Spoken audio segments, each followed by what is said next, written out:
Hi friends, welcome to teacher vlogs.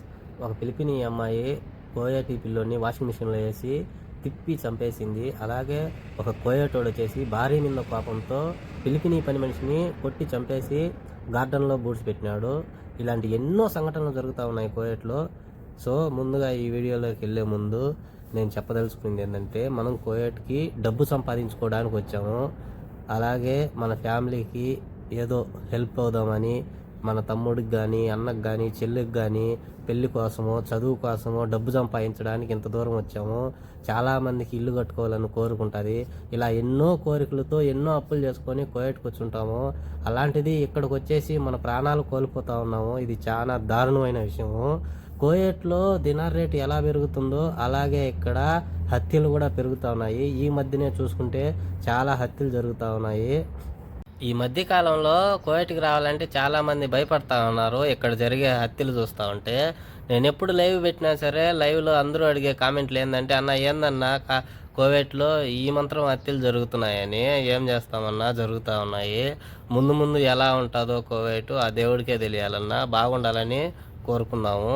లోనే ఎన్ని హత్యలు జరిగినాయో చూడండి. మొన్న ఈ మధ్యనే మన రాజంపేట అతన్ని ఆ ఇంట్లో 10 సంవత్సరాలు పనిచేస్తూ ఉంటే కోయటోడు ఎడారికి తీసుకెళ్ళి అక్కడ చంపేసి బూడ్సేసి వచ్చినాడు ఎడారిలో. నిన్నటికి నిన్న ఒక ఫిలిపినీ పని మనిషి కోయటి పిల్లోడిని వాషింగ్ మిషన్లో వేసి తిప్పి చంపేసింది. ఇకపోతే ఈరోజు ఒక ఫిలిపినీ పని మనిషిని కోయటోడు కొట్టి గార్డెన్లో బూడ్స్ పెట్టేసినాడంట. ఈ విషయం నిదానంగా ఎలుగులోకి వచ్చింది. అతను ముందుగానే ముద్దాయంట. ఆయన వచ్చేసి వాళ్ళ తమ్ముడు చెప్పిన ప్రకారం ఏంటంటే, అతనికి వాళ్ళ భార్యకు గొడవలు అయినాయి. వాళ్ళ భార్యని ఏమి చేయలేక ఇంట్లోకి వెళ్ళి పని మనిషితో రచ్చబెట్టుకున్నాడు. రచ్చబెట్టుకొని ఆ పని మనిషిని కొట్టడంతో ఆ పని మనిషి చనిపోయింది. చనిపోయిన వెంటనే ఏం చేయాలో తెలియక ఆ పని మనిషిని తీసుకెళ్ళి గార్డెన్లో బూడ్స్ పెట్టినారు. ఈ విషయం పోలీసు వాళ్ళకి చాలా లేటుగా తెలిసింది. వాళ్ళు ఫారెన్సిక్ వాళ్ళని తీసుకొని వచ్చి ఆ పరీక్షలన్నీ చేయంగా తెలిసింది ఏంటంటే, 2 నెలల ముందే ఆ అమ్మాయి చనిపోయినట్టు నిర్ధారించినారు. అంతకుముందు సంవత్సరం అయితే ఒక ఫిలిపినీ అమ్మాయి నిండు గర్భవతిని ఎడార్లకు తీసుకెళ్ళి చంపేసి కారులో పెట్రోల్ పోసి కాల్చి చంపేసినాడు కోయటోడు. వాళ్ళు చేస్తే మా వానికి పిచ్చి మెంటల్ అని చెప్పేసి కేసును కొట్టేస్తూ ఉన్నారు. మనోళ్ళు కానీ చేస్తే ఏం చేస్తారో చూడాలి. ఇప్పుడు ఫిలిపినీ అమ్మాయి ఒక బాబుని చంపేసింది, అందుకు ఏం చేస్తారో చూడాలి. ఆ కడపతను చనిపోయినప్పుడైనా సరే, ఆ ఫిలిపినీ అమ్మాయి చనిపోయినప్పుడైనా సరే ఆ కోయటోళ్ళకు పిచ్చోళ్ళని మెంటల్ సర్టిఫికేట్ తీసుకున్నారు. చూడండి, వాళ్ళు చేస్తే ఏమనరో, మనోళ్ళు చేస్తే ఊరిశిక్ష తీసేదానికి కూడా వెనకాడరు. ఇది వాళ్ళ దేశం కాబట్టి. ఈ మధ్యన కోవిడ్లో ఇలాంటి విషయాలు చాలానే జరుగుతూ ఉన్నాయి. ఎందుకైనా మంచిది, ఇక్కడ మనం పట్టుకూటు కోసం వచ్చినాము. చాలా జాగ్రత్తగా పనిచేసుకోండి. అలాగే ఇంకొక విషయం చెప్పొచ్చేది ఏంటంటే, హీటర్లు. చలికాలం స్టార్ట్ అయింది కోయట్లో. అందరూ పొద్దులుచ్చుం పని చేసేసి అలిసిపోయి చలికి రూమ్లో హీటర్ పెట్టుకొని పనుకోవాలనుకుంటారు. ఆ నిద్ర వచ్చేటప్పుడు ఆఫ్ చేద్దాంలే అనుకుంటారు చలికి. కానీ అలిసిపోయి అలాగే నిద్రపోతూ ఉన్నారు. ఆ హీటర్లు వేడి రూమ్లో ఉండే ఆక్సిజన్ అంతా పీల్చేసి ఆ వేడికి నిద్రలోనే చనిపోతూ ఉన్నారు చాలామంది. ఇలా చాలా జరుగుతూ ఉన్నాయి. జాగ్రత్తగా ఉండండి.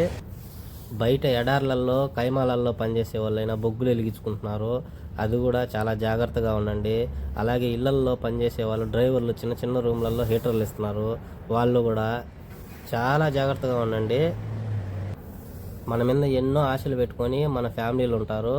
మీరు ఇలా అలిసిపోయి హీటర్లు ఆఫ్ చేయకుండా పనుకొని ఇలా కానరాని లోకాలకు వెళ్ళిపోవద్దు.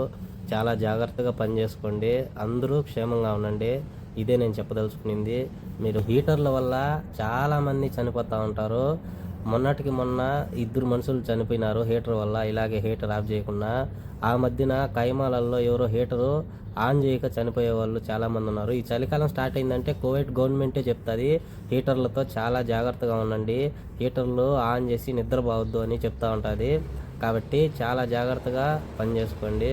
మనం దేశం వచ్చాము ఫ్యామిలీ కోసమో, లేకపోతే అన్న కోసమో, తమ్ముడు కోసమో, వీళ్ళందరినీ ఏదో ఒక మంచి పొజిషన్లో చూడాలని. ఇక్కడికి వచ్చేసి ఇలాంటి పనుల వల్ల ఏం చేసుకోవద్దండి. ఓకే, ప్లీజ్ నా వీడియో నచ్చినట్టయితే లైక్, షేర్, సబ్స్క్రైబ్ చేసుకోండి ప్లీజ్. బాయ్.